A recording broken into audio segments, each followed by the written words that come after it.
여러분, 우리에게 내일이 있습니까? 우리의 어린이들에게는 내일이 있습니까? 그렇다면은 우리가 그 질문에 대해서 자신 있게 답할 수 있으려면은 우리가 먼저 이 질문을 우리 자신에게 물어봐야 됩니다. 또 우리의 어린이들을 위한 소망 가운데서 우리가 이 질문을 물어야 됩니다. 그렇다면은 우리에게는 부활이 있는가? 우리의 어린이들에게는 부활이 있는가? 우리에게는 악인의 부활이 아니라 의인의 부활이 있는가? 우리의 어린이들에게는 의인의 부활이 있는가? 그리고 또한 장차 다가올 심판이 있는가? 절제가 있는가? 이 질문에 대해서 우리가 답을 할 수 있어야지 바로 우리에게 진정한 내일이 있습니다. 우리의 어린이들에게도 진정한 내일이 있을 수가 있습니다. 죽음으로 끝이라면은 진정한 의미에서 내일은 없습니다. 부활이 없다면, 의인의 부활이 없다면 진정한 내일은 없습니다. 내일이 있으면 우리가 절제할 것이지만 내일이 없으면 오늘 죽을 것이니 먹고 마시자, 절제 없이 살게 될 것입니다. 그래서 성화는 영적인 성장입니다. 그리고 이 영적인 성장은 절제의 능력이 강해지는 것입니다. 그게 바로 성화고 영적인 성장입니다. 어린이의 특권이 뭡니까? 여러분들도 어린 시절을 돌이켜보면은 어렸을 때의 특권이 있죠. 어른들은 가지지 못한 특권이 있습니다. 그것은 돈을 주고도 살 수 없는 특권이 있어요. 내일이 있는데 그 내일이 어른들보다 더 많다는 거예요. 그래서 우리가 어린이를 새싹이라고 이야기하죠. 그래서 우리 어린이의 특권은 성장의 소망이 있다는 겁니다. 성장의 소망이 있다는 것은 열린 미래가 있고 무한한 가능성이 있다는 것이죠. 그런데 미래를 결정하는 것은 소망입니다. 오늘 사도 바울이 하나님께 향한 소망을 이야기했는데 우리가 어떤 소망을 가지느냐에 따라서 우리의 미래가 결정되고 어린이들도 마찬가지입니다. 그렇다면 우리는 우리 자신에 대해서도 우리의 어린이들과 다음 세대에 대해서 어떤 소망을 가지고 있습니까? 이 소망을 다른 말로 하면은 어떤 것이 자랑스러운 것인가? 사도 바울이 고린도전서 15장에서 자랑에 대해서 이야기하죠. 자기가 고린도 교회 교인들에게 가지고 있는 자랑에 대해서 이야기해요. 그래서 우리가 어떤 자랑을 가지고 있는가? 우리에게 자랑스러운 것이 무엇인가? 그게 바로 우리의 소망이죠. 그래서 여기서 우리가 이제 목적에 대해서 한번 생각해 보면은 소망의 목적이죠. 소망을 통해서 이루고자 하는 목적에 대해서 생각해 보면은 그것이 이미 운명적으로 결정된 목적이나 또 내가 그것을 이룰 수 있는 힘과 능력과 상관없이 우리에게 모든 가능성이 열려 있다고 생각했을 때에 우리는 우리의 자녀들이 우리의 다음 세대가 어떻게 자라기를 원합니까? 어떤 사람이 되기를 원합니까? 또 우리 자신에게도 한번 물어볼 필요가 있습니다. 그것을 다른 말로 하면 나는 어떻게 되면은 자랑스러울 것인가? 우리가 그런 관점에서 또 생각해 볼 수가 있겠죠. 자, 그 첫 번째로 우리가 이제 어린이들을 향한 소망은 육신이 성장하는 겁니다. 키가 크고 기왕이면 멋지고 예쁘게 잘 자라면 좋겠죠. 우리가 다 어린이들을 볼 때 그런 소망을 가집니다. 그리고 어린이들이 보면은 뭐 우리 교회에서도 부쩍부쩍 큽니다. 예? 그래서 이 육신의 성장에 대한 소망이 이루어져야 돼요. 근데 그것이 다는 아니죠. 그 다음에 이 학교 생활을 하면서 이 공부를 하면서 미래를 위한 준비가 갖추어져야 됩니다. 그래서 뭐 공부라고 좁은 의미에서 이해할 것이 아니라 조금 넓은 의미에서 자기가 하나님께서 자기에게 주신 재능과 달란트가 있는데 하나님께서 다 자기에게 주신 독특한 게 있어요. 그래서 이 성장 과정에서 중요한 것은 이 20대가 되기 전에 빨리 그것을 발견하고 그래서 그것을 향해서 잘 개발을 해서 인생의 길을 열어가는 것이 중요합니다. 이게 여기는 이제 지혜가 있어야 되죠. 지혜가 없으면은 뭐 어른들도 이게 경험한 것처럼 자기가 잘하는 일이 있는데 그 일을 하면 성공적으로 삶을 살아갈 수가 있는데 자기가 잘 하지 못하는 일을 붙들고 있다가 보니까 인생을 낭비하는 경우들이 많아요. 어쨌든 간에 보통 공부라고 이야기하는, 그래서 우리의 그 재능과 재주를 개발하는 그러한 것이 또한 우리가 어린이들을 바라볼 때의 또 소망이죠. 그래서 뭐 흔히 이제 통속적으로 이야기하면 뭐 그래서 좋은 학교에 가고 그래서 공부를 잘 해서 준비가 잘 되는 것, 그것을 소망합니다. 근데 그것이 끝입니까? 그것은 사실 단지 이제 시작에 불과하죠. 그 다음에 이제 어른들이 또 자녀들에 대해서 소망하는 것은 직장 생활과 사회 생활을 통해서 성공하기를 소망합니다. 어떻게 보면 이제 성공이라고 할 때 오늘 이 사도행전에 등장하는 벨릭스 총독은 사회적으로 정말 성공한 사람이죠.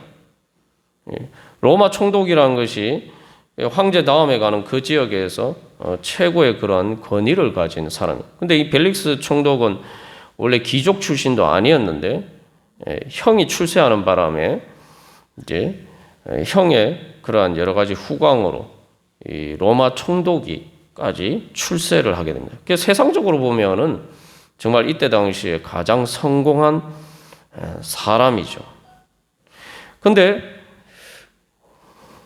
중요한 것은 그 다음에는 그래 육신이 잘 자라고 또 공부나 여러 가지 미래를 위한 준비가 잘 되고 그래서 성공적인 사회생활하고 뭐 세상에서 성공을 하고 그 다음에 우리의 소망은 뭡니까? 그 다음에 우리의 소망은 뭐죠? 그걸로 끝입니까? 근데 여기서 우리가 한번 소망에 대해서 생각해 볼 때 소망의 시야가 너무 좁은 것이 아닌가 한번 우리가 생각해 볼 필요가 있습니다.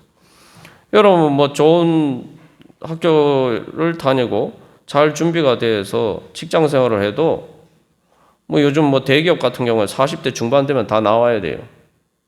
뭐 임원으로 승진하지 않는 이상. 그 다음에는 어떻게 하는 거예요? 그리고 아무리 뭐 길어도 뭐 60세 되면은 다 은퇴를 하죠. 나이가 들어보면은 우리가 뭘 소망을 가져야 되는가? 육신의 성장에 대한 소망을 가졌지만 육신은 나이가 들어서 노화가 되어가고 또 공부나 여러 가지 재능의 개발을 이야기하지만 대부분의 경우에는 이제 나이가 들면 오히려 이제 지능이 점점 쇠퇴하게 젊었을 때 잘 할 수 있었던 일도 이제 못하게 돼요. 세상의 성공도 마찬가지입니다. 아무리 성공했다가도 직장 생활과 사회 생활을 은퇴하고 나면은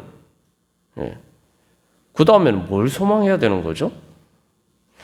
우리가 어떻게 보면은 이 당연한 질문인데 그 세상에서 성공하는 것까지만 작년의 때에 소망만 있고 그 다음에 소망이 없어요. 대부분 사람은 그 다음 소망이 없이 살아요. 나이가 들어보면은 앞에서 육신의 성장이나 뭐 재능의 개발이나 사회의 성공이나 이런 것들이 결국은 다 실패로 끝나는 거죠. 성공이라고 하지만 결국은 다 쇠퇴하는 거죠. 그렇다면 여기서 우리가 이 질문을 이렇게 바꾸어서 한번 던져봐야 됩니다. 내가 또한 우리의 자녀들이 어린이들에 대한 어린이들이 우리들이 가지는 소망이 아니라 하나님 아버지께서 나와 우리들에 대해서 가지시는 소망은 어떤 것인가? 우리가 그 부분에 대해서 한번 생각을 해봐야 됩니다. 그래서 이 성장은 정말로 유익한 것이죠. 성장은 우리의 소망입니다. 그래서 앞에서 제가 이제 말씀을 드렸는데 이런 여러 가지 소망을 가지고 자라기를 그 소망이 이루어지기를 원하지만 사실 그 소망이 다 이루어지는 게 아니죠. 마음대로. 문제는 뭐냐 하면은 실제로 그 소망이 이루어지어 가는 성장이 있어야 됩니다. 성장. 그 성장은 실제로 그 소망이 이루어져 가는 과정이죠. 예. 그렇기 때문에 이 성장을 위해서는 힘이 있어야 돼요. 능력이 있어야 됩니다. 예. 그렇다면은 그 성장의 실질적으로 성장의 힘은 무엇인가? 다시 말하면은 우리가 우리의 소망을 이루게 하는 그 성장의 힘은 무엇인가? 우리가 그것을 생각해 볼 필요가 있습니다. 그것이 없으면 사실 소망은 헛된 소망이죠. 말 그대로 그냥 말 그대로 꿈과 같은 것이죠. 현실로 이루어지지 않는. 그래서 이제 성장에 대해서 이제 이야기를 할 때 성장의 힘은 목적이 이끄는 힘입니다. 목적이 이끄는. 뭐 그런 유명한 책도 있습니다만 말 그대로 우리가 이제 힘에 대해서 생각하면 보통 원인에 대해서 생각할 때에 과거의 어떤 원인에 대해서만 생각합니다만 사실 세상을 움직이는 힘은 과거의 힘이 아닙니다. 뭐 과거도 우리의 현재에 영향을 많이 미친다고 하고 또 현재의 눈에 지금 현실적인 것도 우리가 그게 크게 보이지만 진짜 가장 큰 힘은 목적의 힘이에요. 미래의 목적의 힘이에요. 미래의 어떤 목적이 이루어져 가는 힘이에요. 그게 좋은 것이든 나쁜 것이든 말이죠. 그게 왜 가장 강한 힘입니까? 우리가 과거나 현재에 여러 가지 많은 것들이 있다고 하지만 시간이 지나면은 결국 현실을 지배하는 것은 미래에 이루어지는 것이 우리의 현실을 지배합니다. 그게 진짜 현실이 돼요. 우리가 종종 착각하는 것 중에 하나, 자꾸 과거와 지금 현재가 마치 우리의 삶을 지배하는 것처럼 생각하지만 실제로 우리의 삶을 지배하는 건 우리의 미래입니다. 우리의 미래가 어떻게 되느냐에 따라서 그것들이 사실은 우리의 과거와 현재도 다 바꾸는 거죠. 아무리 부정적인 과거와 현재가 있다 하더라도 미래가 그것을 그 악을 선으로 바꿀 수도 있고 또 아무리 지금 성공하고 우리가 앞에서 말한 육신의 성장이나 재능의 개발이나 사회의 성공 이런 것들은 사실은 반대죠. 나이가 들면은 미래에는 그런 것들이 다 사라져요. 예. 그렇기 때문에 우리는 이 미래의 힘, 미래의 목적이 어떤 목적이 실제로 내 삶을 이끌어 가느냐, 이 미래의 목적의 힘이 무엇인지, 내 안에 지금 어떤 목적의 힘이 작용하고 있는지 우리가 그것을 분별하고 그러면 하나님은 우리에게 어떤 힘을 주시기를 어떤 목적의 힘을 주시기를 원하시는지 우리가 이것을 그 약속을 믿고 그것을 구해야 됩니다. 그래서 제가 이게 목적의 힘, 그래서 예전에 유명한 철학자 아리스토텔레스가 원인에 대해서 이야기할 때 목적인이라고 이제 그것을 정의를 했습니다만 이 목적인이 어린아이들의 삶을 결정해요. 여러분 목적인이 어디 있을까요? 어린아이들의 목적의 힘이 어디 있습니까? 어린아이들에게 속에 있는 유전자에 있죠. 부모에게서 물려받은 유전자. 어떻게 보면 그게 이제 과거에 타고났기 때문에 운명의 힘이다라고 이야기하지만 이 어린아이들이 자라가면서 실제로 육신의 성장도 보면은 자기 유전자에 따라서 자라가요. 뭐 키가 얼마나 크고 또 뭐 여러 가지 얼굴이 어떻게 생기고 이거 다 유전자의 힘이죠. 그래서 유전자는 벌써 엄마 뱃속에서 수정될 때부터 이미 죽어져 있는 거예요. 그래서 그 목적이 그 청사진이 이미 다 들어있단 말이죠. 그 안에. 그래서 그 청사진에 의해서 아이의 미래의 삶이 결정이 돼가요. 그게 바로 목적의 힘이에요. 그래서 다른 말로 하면 오늘 성경에서도 뭐 사도 바울이 심판에 대해서 이야기를 하고 뭐 소망에 대해서 이야기를 하는데 쉽게 말하면 육신의 관점에서 보면은 이 유전자가 우리의 목적인이고 그것들이 사실은 주권자예요. 그것들이 심판의 기준이에요. 그것들이 우리의 삶을 절대적으로 영향력을 행사하고 우리의 인생의 방향을 결정합니다. 성장의 방향을 결정하는 거죠. 예. 그래서 우리가 지금 현재 순간은 성장은 그래서 이 찰나의 한계를 극복하고 초월하는 겁니다. 어린아이의 성장을 보면 그렇죠. 지금 뭐 우리가 방금 앞에서 본 양호나 이런 성화를 보면 아직 어리지만 계속 보면은 그 안에 있는 유전자가 통해서 계속 성장하면서 그 어렸을 때의 한계들이 계속 극복이 되어 가고 있어요. 뭐 어렸을 때는 뭐 전혀 뭐 말도 못하고 그러지만 이제 점점 말도 배워가고 이런 식으로 계속 또 키가 크고 그런 것들이 다 이제 현실의 한계를 자꾸 초월해 가는 과정이죠. 그러니까 성장 자체는 현실의 한계를 초월해 가는 과정이에요. 그래서 미래의 목적이 현재의 순간의 상황들을 지배하고 극복하고 통제해서 그 시간 속에서 감추어진 목적이 자신을 드러내고 구현해 가는 과정이 바로 성장입니다. 그래서 현실에 우리가 뭐 앞으로 1년, 2년, 몇 년 후에 보면은 지금 저 어린아이들의 어렸을 때의 그 연약함이나 그 어렸을 때의 모습은 사라지고 없어요. 이제 성장한 모습만이 현실에서 그 유전자를 통해서 바로 그 모습을 점점 드러내고 그것들이 그 아이의 삶을 지배하는 거죠. 그러니까 어린아이의 힘없고 어린 모습들은 사라지고 결국은 어른의 모습이 현실에 등장하게 되는 거예요. 이게 바로 목적의 힘입니다. 그래서 이 절제라고 이야기를 하는데 절제라고 하면 우리가 자꾸 이렇게 소극적으로 생각하기 쉽습니다만 이 헬라어 원어상 절제라는 의미는 소극적인 게 아니에요. 이게 아주 능동적인 것을 의미합니다. 소극적인 절제라는 것 쉽게 말하면은 어떤 여러 가지 주어진 힘과 환경을 통제해서 목적을 이루어 가기 위해서 힘을 행사하는 것. 목적이 힘을 발휘하는 게 바로 절제입니다. 그래서 절제라는 말 자체가 헬라어에서는 크라테스라고 해서 이게 이제 앵이라는 것은 이제 영어로 하면 안이죠. 크라테스라는 말은 크라토스라는 말에서 나왔는데 이게 크라토스는 힘이라는 말이에요. 힘, 권세. 이게 권세, 이 크라토스라는 말은 하나님의 권능에 대해서도 이야기하고 정치적인 어떤 권력, 예를 들면 로마 총독의 권한, 권력 같은 것을 이야기할 때 정부의 그 힘을 얘기할 때도 사용되는 힘이에요. 그게 뭐냐 하면 이 절제라는 것은 지배하는 힘을 얘기합니다. 목적을 이루기 위해서 여러 가지들을 통제하고 지배하는 힘을 이야기합니다. 그래서 내 소망이 뭐냐, 우리가 지난주에 나온 건 내 소망이 뭐냐, 내 목적이 뭐냐에 따라서 그것들이 나에게 실제로 단순히 막연하게 소망하는 것이 아니라 실제로 내 삶에 영향을 미치는 그 목적의 힘이 바로 그 목적의 힘이 발휘될 때 그게 절제로 나타나는 거예요. 지난주에 말씀드린 것처럼 악한 사람은 악한 일을 하기 위해서 선한 욕구를 절제로 해요.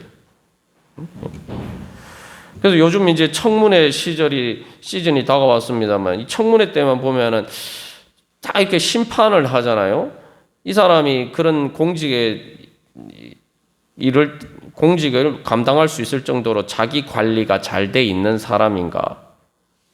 여기서 이제 중요한 건 자기 관리. 요게 절제죠. 자기 관리. 그 목적을 위해서 힘을 통제하는 거예요. 다른 말로 목적을 이루기 위해서 인내하는 거죠. 그러니까 목적을 위해서 인내하는 것은 소극적인 게 아니에요. 이건 말 그대로 강한 힘이죠. 오늘 고린도전서 말씀에서 먹고 마시자. 내일 죽을 것이니 오늘 먹고 마시자. 이게 단순히 몇 끼니 밥을 먹고 마시는 걸 의미하는 게 아니죠. 먹고 마시자. 이건 방탕한 거예요. 여러분, 방탕한 사람은 절제 힘이 없기 때문에 방탕하죠. 미래가 없기 때문에 미래의 어떤 목적에 힘이 없는 사람은 미래를 위해서 절제할 수 있는 힘이 없어요. 우리가 어린아이들을 자녀들을 양육할 때 자녀가 방탕하면은 자녀가 자기 삶을 절제하지 못하면은 이거는 부모에게 큰 걱정 근심거리죠. 그래서 우리가 사실은 자녀를 양육할 때도 보면 자녀가 얼마나 자기를 절제할 수 있는 힘이 커가느냐, 절제 힘이 얼마나 강해지느냐, 이게 자녀의 미래를 결정해요. 자녀가 방탕하면 왜 부모들이 걱정합니까? 미래가 없기 때문이죠. 그 자녀에게는. 그래서 교육이라는 것도 결국은 이 적절한 좋은 목적을, 선한 목적을 위해서 절제할 수 있는 힘을 키워주는 게 이제 교육이죠. 이게 세상 일이 다 그렇습니다. 육신도 마찬가지예요. 육신의 운동이 뭡니까, 여러분? 육신의 운동을 하기 위해서는 근력을 키워야 되는데 근력을 키우기 위해서는 편한 운동만 해서는 절대 근력이 생기지 않죠. 예. 조금 자기 능력의 120% 보통 그 이야기입니다. 120% 힘에 붙이도록 운동을 해야지 근력이 성장을 해요. 예. 근데 우리가 이제 여기서 이 목적의 힘은 다른 말로 하면 생명의 힘입니다. 생명이에요.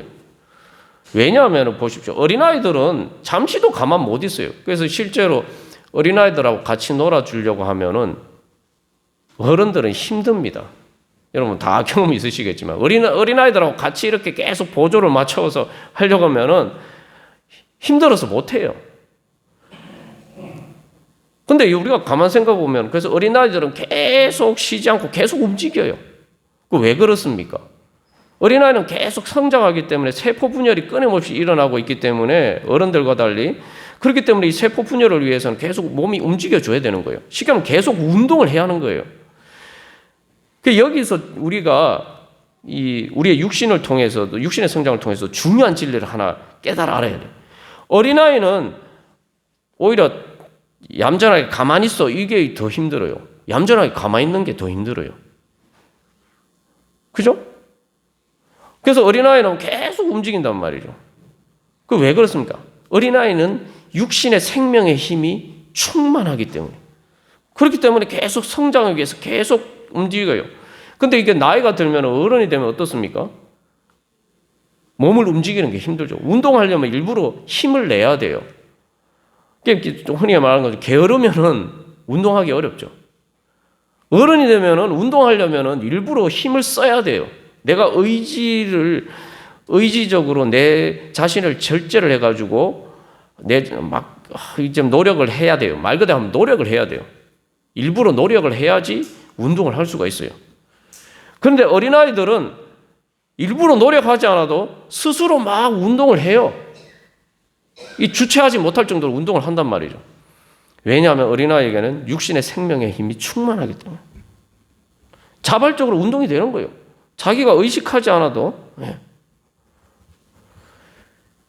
여기서 우리가 과연 그렇다면은 절제 힘이라는 게 뭐 내가 통제한다라고 하지만 이게 사실은 진짜 절제가 되려면은 이 자발적으로 내 안에서 힘이 넘쳐나야 되는 거예요. 제대로 절제가 되려면. 안 그러면 참을 수가 없어요. 그래서 여기서 육신의 경우에서 보면은 그것처럼 우리 안에 과연 내 안에 그런 힘이 생명의 힘이 넘쳐나고 있는가? 공부도 마찬가지예요. 아이들이 재능을 개발하는 것도 마찬가지입니다. 우리가 뭐 공부나 재능 개발하는 것도 단순히 노는 것을 참는 관점에서 생각하면은 이거 세상에 제일 힘든 게 공부예요. 세상에 제일 힘든 게 재능을 개발하는 거예요. 그런데 예를 들면 공부에 예를 들면은 공부를 아이들이 자발적으로 하게 되는 경우들이 생겨요. 그 어떤 경우냐면은 이 공부라는 건 사실 이제 문제를 해결하는 거거든요. 시험 문제를 푸는 거, 문제집에 문제를 푸는 게 다 마찬가지예요. 그러니까 내가 지금까지 경험하지 못한 것, 내가 지금까지 알지 못했던 지식이나 내가 지금까지 알지 못했던 것들을 새로운 영역으로 이제 그 미지의 세계로 나아가는 거죠. 이것은 사실은 그렇기 때문에 힘든 일이에요. 그런데 여러분 우리 가만 생각해 보면은 어른들도 마찬가지죠. 여행을 하는 게 왜 즐겁습니까, 여러분? 관광하러 가는 게 왜 즐겁습니까? 관광도 맨날 갔던 데가 말고, 그죠? 자기가 예전에 여행해보지 않은 곳을 가야지 더 즐겁죠. 왜 그렇습니까? 여행하면 편합니까? 아무리 좋은 조건에서 여행을 해도 여행을 하려면 짐을 싸야 되고 말 그대로 피곤해요. 근데 사람들은 여행을 하고 싶어 하죠. 어른들도. 공부를 할 때도 그런 마음에 소망이 생겨야지 공부가 되는 거예요. 공부가 재밌어지는 거예요. 왜냐하면 내가 지금까지 풀지 못했던 문제를 막 풀어보니까 풀 수 있게 되면은 거기서 희열이 생기는 거예요. 내가 지금까지 넘지 못했던 벽들을 넘어가는. 요게 재미를 붙이게 되면은 공부뿐만 아니라 자기의 재능을 개발하는 것도 그렇고 이게 그러면은 이제 힘이 생기는 거죠. 예를 들면 피아노를 치는데 자기가 처음에는 피아노를 처음 배우면 어렵잖아요. 그러나 피아노를 잘 치게 되면은 막 이렇게 자연스럽게 아름다운 곡을 연주하게 되면은 그게 얼마나 또 신바람 나는 일인지 몰라요. 그게 절제라는 게, 그래서 근데 사실은 뭐 피아노도 마찬가지고 운동도 마찬가지고 공부도 마찬가지고 그렇게 될 때까지 자기가 목적을 가지고 절제를 하는 과정들이 필요한 거죠. 사회적으로 성공하는 것도 마찬가지입니다. 이 인간관계에 있어서 자기 자신을 적절하게 통제하고 그렇게 해야지. 그렇지 못하면 인격적인 힘이 없으면 아무리 뭐 지능이 좋고 IQ가 좋고 아무리 육신이 정말 건강하고 뭐 잘생기고 예쁘게 생긴 미인이라 할지라도 이 인격적인 힘이 없으면 행복한 삶을 누릴 수가 없죠. 그래서 결론적으로 얘기하면 절제는 능력입니다. 능력이에요. 능력, 소망을 이루는 능력이에요. 목적을 이루는 능력이에요. 아이들에게 필요한 것은 좋은 소망과 함께 그 다음에 그 소망을 이룰 수 있는 능력이 있어야 돼요. 그래서 사도 바울이 절제에 대해서 이야기를 하는 겁니다. 그리스도 예수를 믿는 도에 대해서 이야기를 하면서 가장 최상의 목표, 의인의 부활. 단순히 뭐 이 땅에서 성공하는 것을 넘어서 죽음을 넘어서 최후의 심판도 넘어서 의인의 부활, 천국과 하나님 나라의 그 미래의 소망에 대해서 그게 하나님께서 주신 소망이라고 이야기하죠. 그죠? 하나님께 향한 소망. 하나님만이 주실 수 있는 소망. 그리고 그 소망을 대해서 이야기를 하면서 그 다음에 그 소망을 위해서 자기 자신을 그 소망을 이루어갈 수 있는 힘, 절제에 대해서 그래서 사도 바울이 이야기하는 거예요. 이 절제의 힘은 믿음을 통해서 주어지는 거예요. 그래서 성장 자체는 절제의 능력이에요. 그래서 성장은 다시 말하면 육신의 한계를 초월하는 겁니다. 오늘 로마서 8장에서 사도 바울이 육신대로 살면 죽는다라고 얘기했어요. 육신대로 살면은, 육신을 따라 살면은 내일이 없다는 거예요. 죽는다. 근데 우리는 자꾸 이렇게 그 죽음의 거짓에 속아서 부정하게 되면은 이게 반대로 생각해요. 육신대로 살아야 산다라고 자꾸 생각하는 거예요. 그런데 여러분, 육신대로 살면 육신이라는 것은 결국 죽는 것을 이야기해요. 그래서 여러분 성경을 보실 때에 육신이라고 번역된 말의 의미를 정확하게 잘 아셔야 됩니다. 그래야지 우리가 성경을 제대로 이해할 수가 있어요. 육신이라고 번역되기도 하고 어떤 때는 이제 몸이라는 단어도 그럼 육신하고 몸하고 도대체 뭐냐? 몸은 부활이 있는 거예요. 중립적인 개념입니다.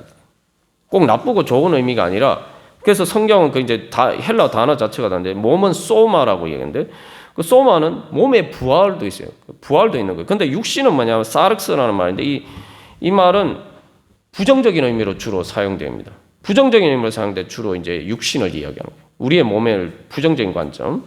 그럼 부정적인 관점 어떤 관점? 몸은 죽는다는 거예요. 육신이 썩어서 죽는다는 거예요. 그래서 육신이라는 말 원래 이제 사르스 히브리어는 바사르라고 하는데 이게 뭐냐면 살이에요. 우리 지금 피부 말과 같은 살을 이야기해요. 살. 왜 살을 가지고 이 부정적인 개념으로 사용하느냐? 살은 죽으면 뭡니까? 썩잖아요. 세월이 오래 지나도 뼈는 있는데, 그죠? 세월이 오래 지나도 유골은 남는데 살은 다 썩어서 없어지잖아요.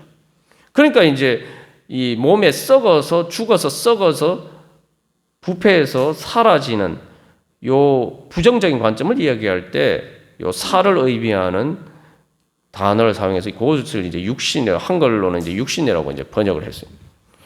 자, 그래서 여러분, 요 육신의 한계가 무엇인지를 잘 이해를 해야 됩니다. 어린아이의 성장, 뭐 꼭 영적인 것을 떠나서 일반적인 의미에서 성장도 육신의 한계를 초월하는 것이 성장이에요. 육신의 한계는 그래서 살이라는 게 뭡니까? 여러분, 살이라는 게 얼마나 예민합니까? 이렇게 살짝만 뭐 접촉을 해도 금방 여러분 다 느끼시죠? 접촉을 안 해도 느껴요. 찬바람이 불면은 싹 피부에 느낌이 오잖아요. 그죠? 그래서 이 살은 아주 예민합니다. 말 그대로 감각적이에요. 즉각적인 반응이라는 감각적이에요. 근데 이 감각은 사실 우리의 몸의 보호를 위해서 이제 사실은 이제 중요한 기능이죠.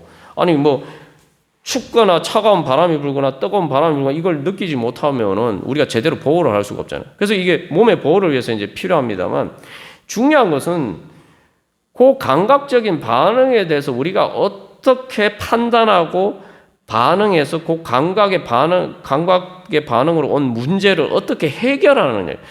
우리가 자꾸 이렇게 착각하는 것 중에 하나, 육신대로 산다는 건 뭐냐면은 육신의 감각을 무시하라는 게 아니에요. 육신을 따라 사는 게 문제란 말이에요. 육신을 따라 산다는 것은 육신의 감각이 왔으면은 그 육신의 감각에 대해서 내가 어떻게 해야지 그 육신의 감각을 통해서 나타난 문제들을 해결할 수 있을까? 요거는 전혀 다른 문제예요. 육신의 감각의 반응과 그 감각에 대해서 내가 대처하는 것은 전혀 다른 문제인데 우리가 자꾸 이 두 가지를 혼동해서 육신의 감각대로 그냥 따르는 것이 내가 사는 것이다. 이런 식으로 자꾸 착각해요. 그렇게 되면 육신을 따라 사는 게 됩니다. 이게 무슨 얘기냐 하면은 아주 쉽게 생각해 보세요. 자, 이 육신의 감각에 따라 산다는 그래서 이게 힘이 없는 걸 얘기해요. 아주 쉽게 말하면은 육신의 감각이 뭐 누가 아주 우리가 이게 쉽게 현실에서 알 수 있는 예를 들면은 누가 나한테 막 욕을 해요. 욕을 하고 막 나한테 도발을 해요. 그러면은 거기에 대해서 나도 똑같이 화를 내고 욕을 하고 같이 막 쌍방폭행을 하는 게 육신을 따라 행하는 거죠. 지금 누가 나한테 화를 하니까 내 감정이 상한단 말이죠. 이게 육신의 감각이라고 얘기했지만 이게 육신의 감각도 있고 정신의 감각도 있어요. 누가 나한테 욕을 하면 내 기분이 상하잖아요. 누가 나를 때리면 막 분노가 치밀어 오르잖아요. 요거는 감각이에요. 육신의 감각이란 말이죠. 근데 그 육신의 감각을 따라서 나도 같이 욕하고 같이 때리고 하면 어떻게 됩니까? 심각한 문제가 생기죠. 특히 이제 쌍방폭행이 되면 같이 파출소에 가야 되는 거죠. 제가 아주 뭐 쉬운 예를 들어서 말씀드렸습니다. 그 육신을 따라 육신의 감각을 느끼는 것과 육신의 감각을 따라 행하는 것은 전혀 다른 문제입니다. 보통의 정상적인 사람 같은 경우는 이제 그런 일이 있으면은 분노가 치밀어 오르고 그것 때문에 화가 나더라도 쌍방폭행으로 가진 않죠. 이 절제의 힘이 있는 사람이면은 어떻게 하면 내가 이 문제를 해결할 수 있을 것인가? 그래서 사실은 그것을 내가 분노한다고 분노가 치밀어 오른다고 같이 막 주먹 들고 싸우고 하면은 문제가 해결되는 게 아니고 문제가 더 심각해지죠, 그죠? 네. 그래서 절제가 필요한 거예요.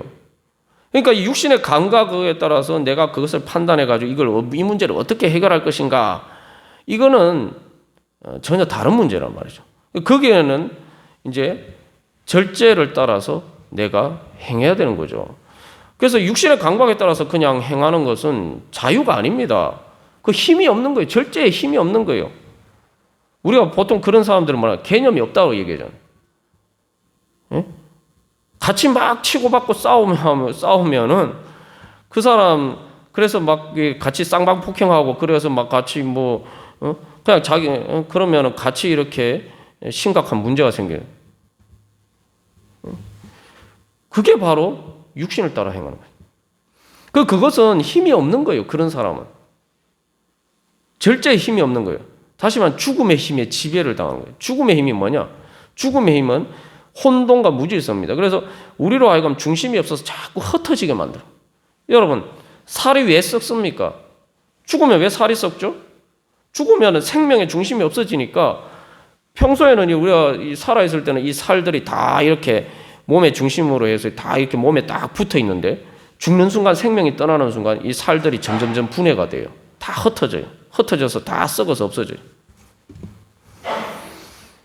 그래서 절제의 힘은 생명의 힘은 중심이에요. 흩어지지 않게. 근데 이제 우리가 앞에서 이 경우도 마찬가지고 육신이 감각이 그렇게 오면은 정신적으로 그것을 통제를 해서 적절하게 해결을 해야 되는데 그걸 똑같이 정신도 육신과 같은 방식으로 반응하면은 문제가 해결 안 돼요. 그러니까 정신은 육신을 초월해서 그 문제를 해결해야 되는 거예요. 그게 절제예요. 예. 그래서 문제의 한계를 넘어서야 되는 거예요. 근데 육신을 따라 행하면 이게 그 문제만 인식하는 육신의 감각의 범위 안에서만 이렇게 판단을 하게 된단 말이죠. 그러니까 저 사람이 나한테 욕을 했어? 그럼 나도 똑같이 욕을 해야 돼. 저 사람이 나한테 지금 이렇게 도발했어? 그럼 나도 똑같이 도발을 해야 돼. 저 사람이 나를 이렇게 때렸어? 그럼 나도 똑같이 때려야 돼.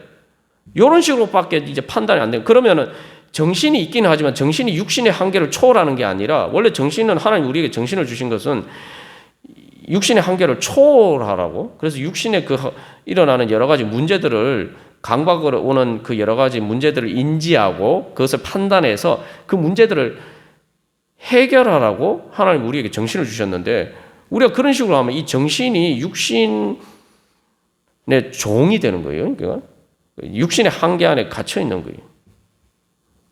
그러면 이게 아무 소용이 없는 거죠. 그 죽는 거예요, 그냥. 그래서 절제는 초월하는 것을 통해서 생명의 힘으로 힘을 이기는 겁니다.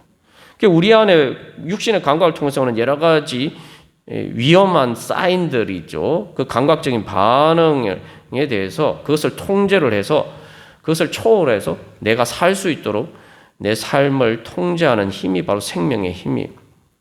이제 육신을 초월하는 힘은 정신적인 의지예요. 그리고 정신활동에서 이제 주로 뭐 공부를 한다든지 재능을 개발하는데, 이런 것들을 초월하는 힘은 인격적인 의지예요. 그러면 마지막에, 그러면 인격적인 그 의지의 힘을 가능하게 만드는 힘이 뭐냐? 그거 뭐겠어요? 그게 영적인 거예요. 이건 제 경험에서 나온 것이기도 합니다. 저도 경험해보니까 저는 나름 절제의 힘이 강한 줄 알았어요. 근데 보니까 마음에 사춘기가 돼가 이 죄가 발현이 되니까 이게 절제가 안 되는 거예요. 정신이 막 흩어져요. 공부를 하는데도 막 정신이 집중이 안 돼요. 산만해져가지고 정신이 막 흩어져요.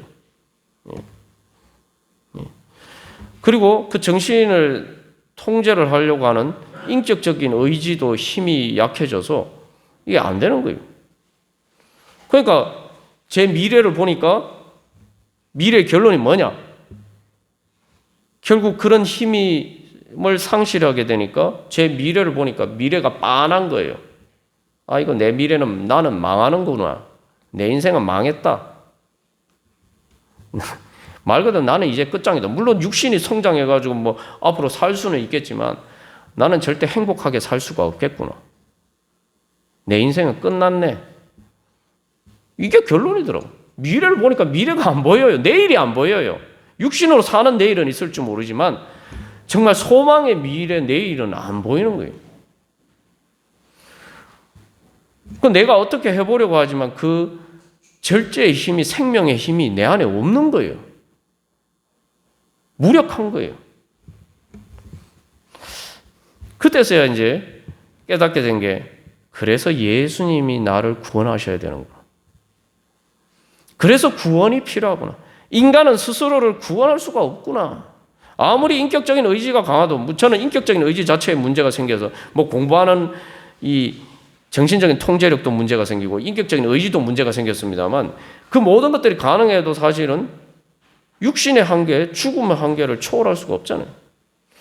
앞에서 여러 가지 목적들이 있는데, 육신의 성장과 지적인 또 자기 재능 개발하는 성장과 또 세상에서 성공하는 성장, 그 다 모두 이루어도 육신의 죽음으로 끝나면은 결국은 다 육신의 한계 안에 있는 거잖아요. 결국 성장의 한계예요, 그게. 그래서 이 죽음이라는 것은 육신의 감각 자체가 사라지는 거죠. 그래서 사람들이 이상한 게, 그렇게 미래에 대해서 정말 똑똑하고 자기를 절제하고 그래서 미래를 계획하고 그래서 정말 열심히 노력해서 자기 인생을 성공적으로 그렇게 꾸려가는 사람들도 죽음의 문제에 있어서는 생각이 없어요. 왜냐? 육신의 감각, 육신을 따라서만 살기 때문에. 자기는 육신을 초월해서 산다고 생각했지만 육신의 감각이라는 것은 죽음 이후에는 육신의 감각은 없어요. 죽음 이후에 대해서는 육신은 감각할 수가 없는 거예요. 그러니까 그 육신의 감각을 따라서 하니까 정신적으로도 죽음 이후에 대해서는 아무 생각 없이 사는 거예요. 이게 놀라운 일 아닙니까? 아니, 우리 자녀를 양육하면서, 아이고, 우리 자녀가, 아이고, 참 뭐, 좋은 학교 가서 뭐 또 좋은 직장 가고 뭐 이렇게 미래에 딱 성공하고 다 이렇게 소망을 쫙 이렇게 가다가 갑자기 작년에 사회에서 성공하는 것에서 딱 끝나버려요. 그 다음에 없어요. 그 다음에 내일이 없어요. 더군다나 죽음 이후에 대해서는 더 이상 아무 생각을 안 해요. 미래에 대해서 그렇게 막 준비를 하고 공부도 하고 연금도 들고, 그죠? 노후를 위해서 연금도 들고 계획을 다 하는데 그 미래에 대해서 계획하는 거예요. 미래를 위해서 절제하는 거 아니에요. 내가 지금 돈 아껴서 연금 넣어서 미래에 내가 노년에 그래도 좀 어렵지 않게 살려고 연금 넣는 거 아닙니까? 그런데 딱 육신이 사는 데까지만 생각을 해요. 그 이후에 대해서 아무 생각을 안 해요. 미래에 대해서 계속 생각하다가 거기서 딱 멈춰요. 왜냐? 육신을 따라 살기 때문에. 그러니까 사도 바울은 육신을 따라 살면 죽는다. 우리가 미래를 대비하지 않고 젊어서 방탕하게 살면은 미래가 힘들잖아요. 그렇기 때문에 절제를 하는 거 아닙니까? 그 죽음 이후에 대해서 아무 생각을 안 하니까 절제를 안 하는 거예요. 왜냐? 영적인 생명이 없기 때문에. 육신의 감각을 따라 사니까 육신은 부활이 없어요. 부활의 내일이 없어요. 천국의 내일이 없어요. 천국의 미래가 없어요. 그러니까 현실을 따라 그냥 오늘 그렇게 사는 거예요. 그러니까 우리의 어린아이들이 자랄 때, 아이고, 참 방탕하게 살지 말고 잘 자라서 절제를 잘해서 정말 훌륭하게, 그렇게 행복하게 살기를 다 원하는데, 그렇게 원하면서 결국 그 작년 이후에 대해서는 아무 계획이 없어요. 죽음 위에 대해서는 더 이상 소망이 없어요. 그러니까 하나님 보시기에 영적으로 죽어서 절제하지 않고 사는 거예요. 영적인 절제를 하지 않고 사는 거예요. 여러분, 우리의 자녀들은 어떤 삶을 살기를 원하십니까? 또 우리 자신의 미래는 어떻게 되기를 원하십니까? 여기 많은 분들이 작년이 벌써 지났죠? 세상의 성공을 이야기할 시점이 벌써 지났죠? 우리는 어떤 내일을 소망하면서 살고 있습니까? 우리의 어린이들과 다음 세대가 사도 바울이 고린도전서에서 이야기하는 것처럼 에베소에서 맹수들과 싸우는 검투사처럼 살기를 원하십니까? 아니면 바울처럼 살기를 원하십니까? 오늘 여기 벨릭스가 등장하는데, 벨릭스가 어떤 사람이냐? 벨릭스 로마 총독, 세상에 성공했죠. 근데 로마 역사에서는 벨릭스에 대해서 평가하기를 왕의 권한을 가졌지만 종의 마음을 가진 사람이다. 부패한 자, 부패했다라고. 그래서 왕의 권한을 가졌지만 종의 마음을 가진 사람이다. 이 세속 역사에서 이 벨릭스를 평가하는 거예요. 벨릭스는 지금 자기 바로 앞에서 사도 바울을 통해서 천국의 사실은 미래가 열린 거예요. 의인의 부활과 천국의 미래가 자기 앞에 그 문이 열렸어요. 자기가 믿음만 있으면 그 미래를 향해서 나아갈 수가 있었어요. 그런데 벨릭스는 그 앞에서도 어떻게 하면 사도 바울에게 뇌물을 받아먹을까 이 생각만 하고 있어요. 무엇이 자랑스럽게요? 우리의 어린이들과 우리의 다음 세대, 또 우리 자신도 마찬가지예요. 우리의 삶이 어떻게 되는 게 자랑스러운 겁니까? 벨릭스 어차피 후대에 그런 평가가, 역사에 그런 평가가 남겨졌다고 해도 벨릭스 사는 동안 잘 먹고 잘 살았으니까 벨릭스의 입장에서는 아쉬울 거 하나도 없다. 우리가 그렇게 생각하면서 우리가 살고 있지 않습니까? 역사의 기록이 어떻게 남았든지 뭔 소용이냐? 내가 사는 동안 잘 살면 되는 거지. 사도 바울이 얘기합니다. 무엇이 자랑스러우냐? 무엇이 유익한가? 장차 올 심판에서 다 드러난다는 거예요. 요즘 청문회 시즌을 볼 때마다 우리 자신에게 교훈을 삼아야 됩니다. 세상에서 청문회 그래도 장관 후보가 된 사람들은 다 세상에서 성공한 사람들 아닙니까? 근데 그 사람들 과연 자랑스러운가? 사람들 앞에서 정말 자랑스러운 삶을 살았는가? 그러니까 우리의 자녀들도 그런 사람이 되면은 괜찮은 건가? 아니면은 왕 같은 제사장이 되어야 되느냐? 우리는 어떤 소망을 가지고 기도하면서 우리가 나아가야 되겠습니까? 우리 오늘 한 주간 기도문 우리 주보 3면에 있죠. 같이 한번 1, 2, 3, 4번 같은 한 목소리로 읽고 기도하겠습니다.